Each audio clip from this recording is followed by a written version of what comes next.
This episode is brought to you today by Audible, the largest selection of audiobooks right at your fingertips. Do you love books? I do too. I just hate reading them because I'm too busy building cool shit.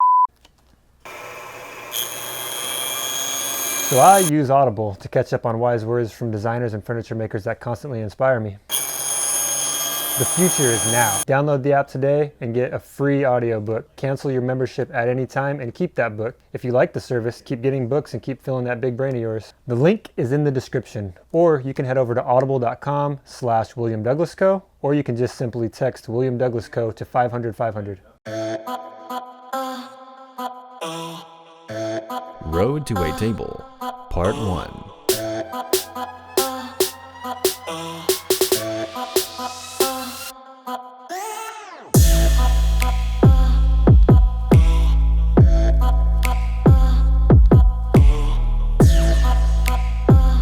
Before we go any further, if you're new to this channel, subscribe if you like us, and don't forget to hit the bell to be notified for the next coming videos.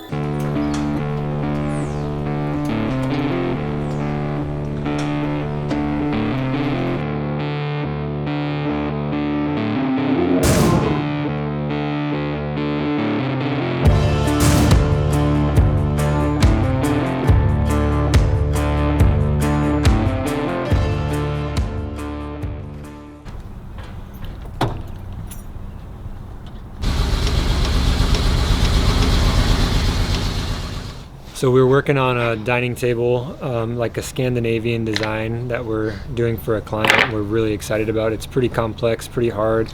It's big for the design. He's asking a lot out of the cantilever, so a lot of engineering has went into this one. It's going to be kind of a long build, pretty fun, pretty challenging, and we're about to get started. Yeah, see that big kink? Like, I wouldn't be worried if we could cut that out, but a lot of these are over 8 inches. What was the plan there? So the ones that are over 8 inches, if they give us extra, we're just gonna have to straight line them and cut them down to a size that can be ran on the jointer. Yeah.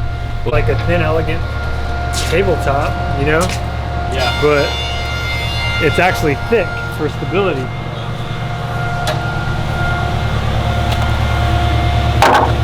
Five and a half inches wide. So do 78 inches divided by 5.5. And that'll tell us how many boards we need. 14.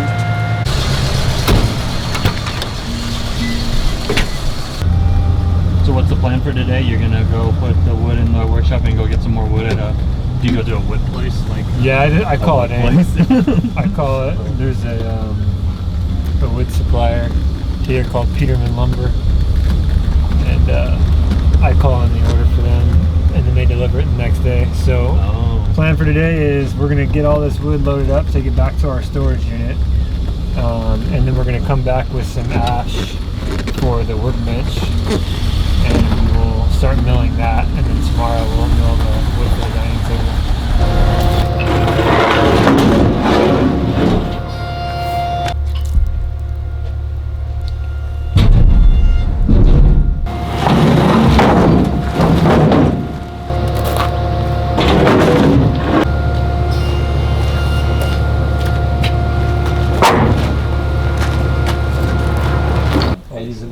Sometime. Yeah. So I need. So come here, man. Let me see real quick.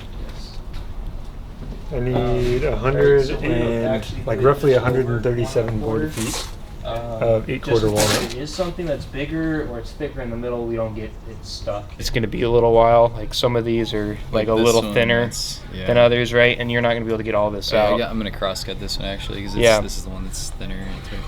So it might be you'll hear when they're touching. Yeah. Like when the blade's touching.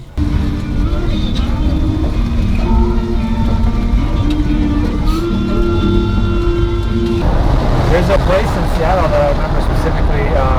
We got an Airbnb. This place called Green Lake. Are you familiar with Green Lake? Yeah, Green Lake.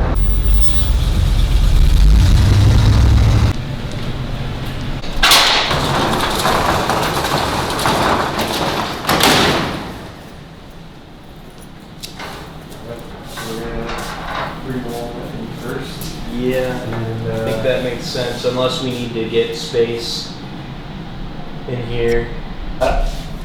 Or we can put it on the ground right here. The any quarters for your bench top? Yeah. Alright. Yeah, something has to go on the ground.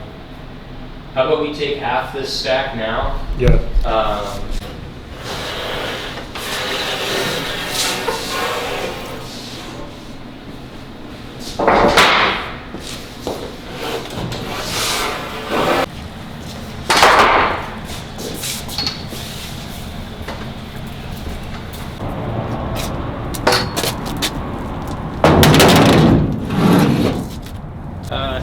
Dropped that board before I was ready. It's my thumb. Yes. Yes, we will.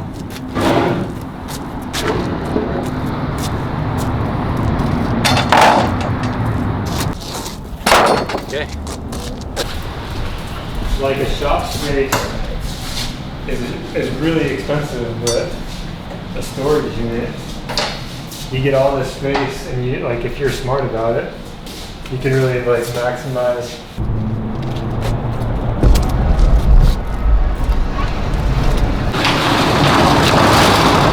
That's the whole point of the whole culture that I want to build here is like we're just we're growing this together. It's this isn't just me. This is all of us creating something great for Phoenix, and like being proud of what we do and being a part of something.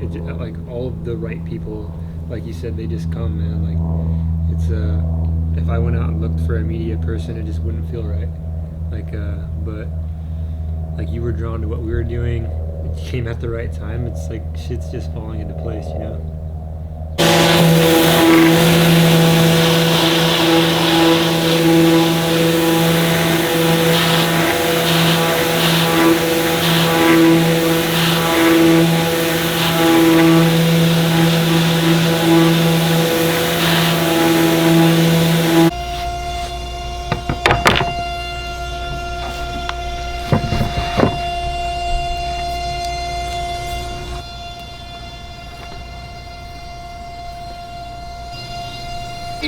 You're retired.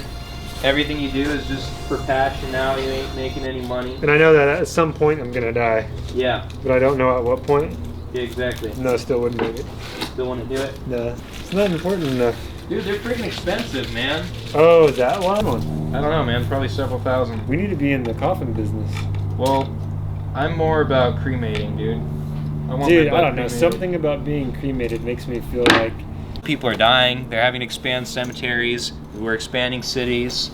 Like I feel like it's greedy, whatever, it's right? It's like maybe it's selfish to be like I'm claiming this plot of land for dude, for a long ass time. Somebody is making money off of that land that you're claiming. You know, and them having to be conflicted with like, okay, do we just start building over this old graveyard? Do we even care? All right, step one. Crosscut. I don't know, man. Like I feel like I'm just weirded out by all options. Like I feel like being buried is terrifying because I feel like what if like somehow you're like locked in this box and you're still like alive inside. The idea of cremation just makes me feel like it's a symbol of burning in hell. Like I don't know, it's just weird.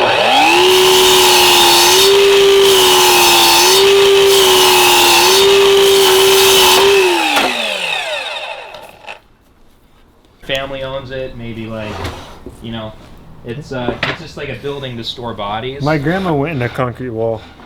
Concrete wall. Alex's grandfather was cremated. I feel like that's cremating is a lot cheaper than being buried and everything. Sure. And there's a lot of people that like a lot of families that can't afford a funeral, man. Like I got that. it's not cheap to die. My grandparents, they set up a whole like plan like a couple years before my that's like $10,000 or something. The whole business, man, I feel like it's more expensive than it should be, and it's all about money. Like somebody's death and grieving and lost into money. Like they charged so much for like these stupid little like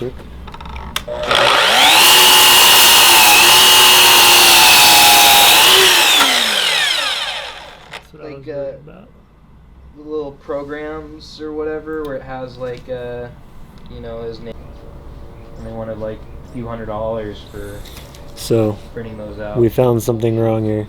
We cut through this piece. We found the pith of the board here, and this was a branch or something similar where this was the start of it, and it rounds out like this, and you can see the rings going in circles. We don't want to use that because that's going to expand and contract too much, and there's going to be cracks that continue to grow, and you're going to be fighting that. So we're not going to use this piece. On its face. What about dropping you in the ocean? Well, okay, are we talking about a sea burial where it's your full body down in the ocean? Or are we talking about, because, okay, sea burial, like that's He cool. knows a lot Just about this fishes shit. eat you, like, they have these shapes. And it's all to rehabilitate coral reefs. So it'll be these just like really craggy shape thing. I think that one's pretty cool.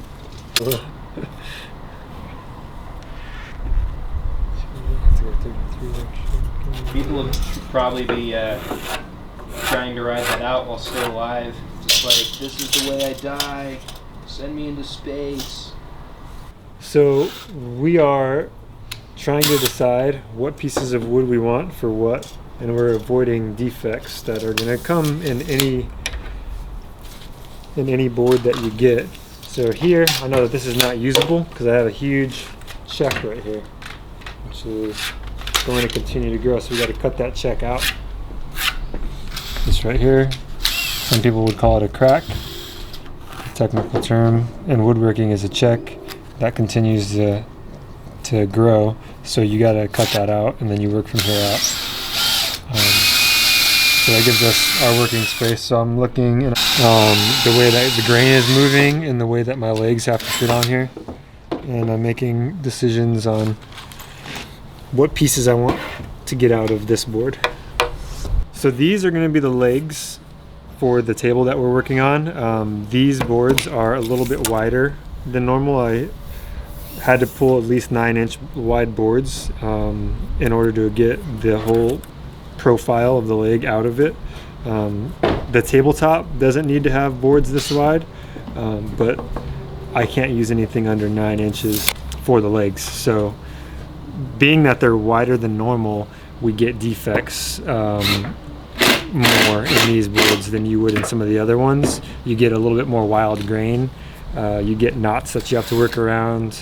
You get bigger checks. You get a lot of weird stuff. So we're just going through the boards and figuring out how we can best utilize these and where I can place my legs, and so that they're the strongest that they can be for the application, because it's going to be very, very heavy top, very heavy big top. So these legs got to be strong. The joinery's got to be tight. So we can't neglect things like the movement of the grain and avoiding defects like knots and stuff like that. A couple more pieces from down there.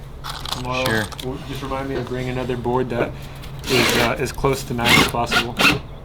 Or I guess 8 will work, 7.5 will work, 7.5 will work.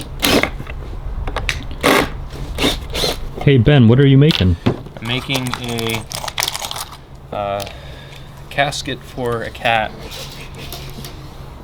This is Baltic birch plywood, so a nice material, not a expensive well, not a cheap material, but a nice material. And there's going to be the simple butt joints, some walnut plugs over where the screws are, so it'll kind of dress it up a little bit. And we're going to do some more walnut So that again will kind of dress it up a little bit. We're not making any money with this here job, so just trying to be fast, as fast as possible, but also do a good job. This cat deserves a beautiful, beautiful box to spend eternity in. You should go all out, dude, and do like molded cushions lined with velvet. Yes, pink velvet. Pink tufted velvet. Dude, he would be stoked. You want to give me a t-shirt for buying a $35,000 machine. So what just happened? Why do you have to stop? So if you are like me and you have a small shop, chances are you are not going to have a jointer that's wider than 8 inches. Most people have a 6-inch. Your more advanced shop will have an 8-inch jointer, and your like industrial grade shops will have bigger, like 12, 16-inch jointer. The problem with the bigger jointers is they really cannot be moved, which makes them kind of out of the question for smaller shops like us. We need to be able to be mobile. We need to be able to move the machines in and out. Sometimes we're working with really long pieces, sometimes we're working with small pieces, so we need that versatility. So 8-inch is kind of like where you're capped out.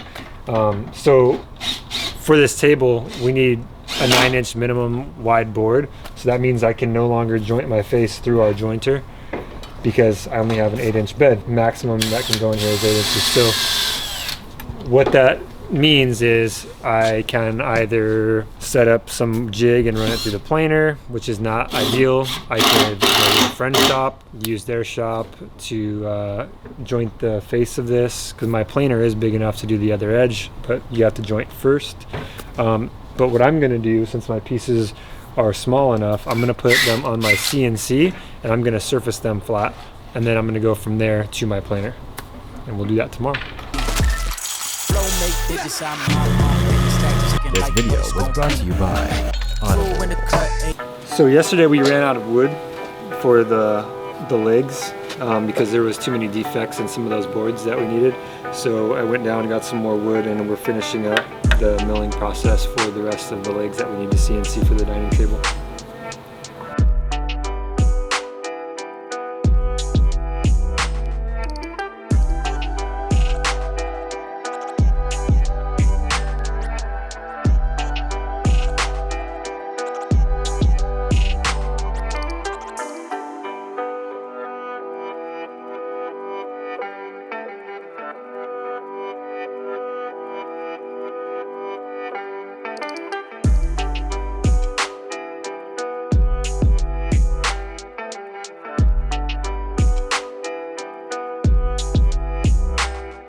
Thank you to all of our patrons. With your support, we can continue to create content. And thank you to all of the woodpeckers that have taken their support to the next level. We want to give a special shout out to I Love Tacos, James Rayburn, Jenna Garcia, and Sean Patton. We want to give a personal mention to our MVP and an absolute man lad, Jeff Hughes, aka Procrastinator, for supporting us with our highest tier on Patreon. You, sir, are a true legend. Thanks again. Please like, comment, and subscribe. Check out our other videos here. And you can do it where you can take the bigger one, put the smaller one through the middle of it, so you can get, you know, 3 colors going there at one time. Kind of like that one there. Interesting. Yeah,